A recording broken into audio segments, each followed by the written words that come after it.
नमस्कार मैत्रिणींनो, आज आपण इन्स्टंट जिलेबी बनवते। ही जिलेबी अगदी 10 ते 15 मिनिटांमध्ये तयार होते। त्यासाठी आपल्याला लागणारे साहित्य जे आहे, इथे मी 1.25 कप मैदा घेतलाय, 3 चमचे तूप आणि त्यासोबतच 3 चमचे या ठिकाणी आपल्याला दही घ्यायचे। आता दही आणि तूप हे मैद्याला व्यवस्थित लागलं पाहिजे, अशा प्रकारे त्याला मिक्स करून घ्या। आणि त्यानंतर त्यामध्ये आपल्याला थोडंसं पाणी घालून मिक्स करून घ्यायचंय। त्यामध्ये मैद्यामध्ये अगदी लम्स व्हायला नको आहेत, अगदी फ्लोई कन्सिस्टन्सी असली पाहिजे। इथे पाहू शकता, एकही त्यामध्ये लम्प नाही आहे, अगदी फ्लोई आहे। आता ह्याला आपण 10 मिनिट आपण झाकून ठेवूया। आता आपण पाकाची तयारी करून घ्या। पाकासाठी इथे 1.25 कप मी साखर घेतलेली आहे आणि अर्धा आणि थोडंसं जास्तीवरती इथं पाणी घेतलेलं आहे। म्हणजे 1.5 कप जर साखर असेल तर 1.25 कप पाणी आपल्याला लागेल।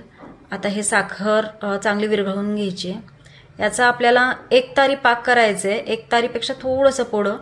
त्यामध्ये आपण इथे विलायची घातली आहे, तो अर्धा चमचा केवडा वॉटर घ्यायचं आहे आणि त्यामध्ये सगळ्यात मॅजिकल पावडर म्हणजे इथं मी 1 चिमूट तुरटीची पावडर घेतली आहे।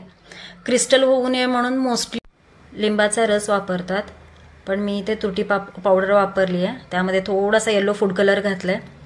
आता अर्धा चमचा इनो पावडर घेऊन त्याला ॲक्टिवेट करण्यासाठी 1 चमचा पाणी घालून बॅटरमध्ये मिक्स करून घ्यायचं आहे।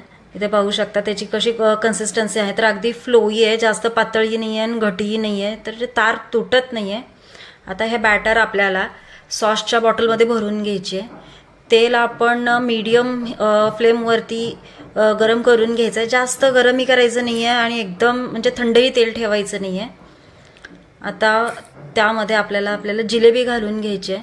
लक्षात ठेवा, जेव्हा आपण जिलेबी तळतो, जे काही पॅन असेल तर ते थोडंसं उथळ असलेलं घ्यावं, की डीप कढई असेल तर व्यवस्थित जिलेबी होणार नाही आहे। अशा प्रकारे आपल्याला ही जिलेबी घालून घ्यायची आहे। पाहू शकता इथे जिलेबी अगदी मस्त, जिलेबी आपल्याला अगदी लाईट कलरमध्ये तळून घ्यायची आहे, लाईट गोल्डन कलर यायला पाहिजे। आपण बॅटरमध्ये यासाठीच कलर घालत नाही, कारण जिलेबी ही कशी तळली ते कलर घातल्यानंतर लक्षात येत नाही। असे लाईट कलरमध्ये लाईट गोल्डन कलरपर्यंत तळून घ्यायचे।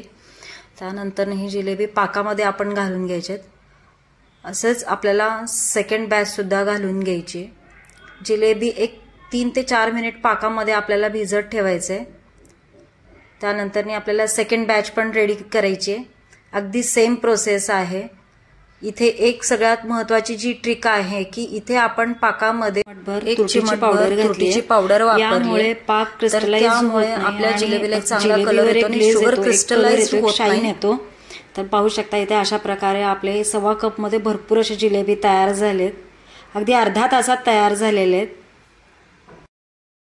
ट्राय करा आणि मला कमेंटमध्ये नक्की कळवा की कशी झाली इन्स्टंट जिलेबी।